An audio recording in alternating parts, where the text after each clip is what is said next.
Hi and hello everyone. Now we see about T.S. Eliot.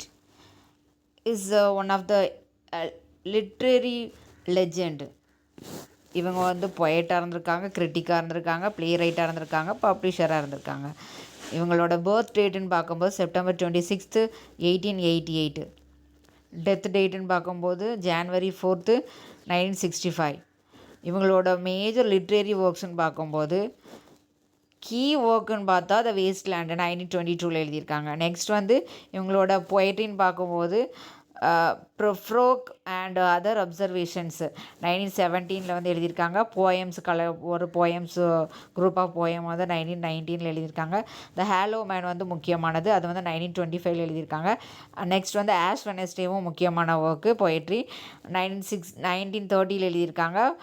Next வந்து 4 குவார்டர்ட், அது வந்து ரொம்ப முக்கியமானது 1943 எழுதியிருக்காங்க. 4 டாபிக்ஸ் வந்து அதில் இருக்குது. பார்ன் நாட்டன், ஈஸ்ட் குக்கர், த ட்ரை சால்வேஜஸ், லிட்டில் குயினிங். நெக்ஸ்ட் வந்து பிளேஸ் வந்து எழுதியிருக்காங்க.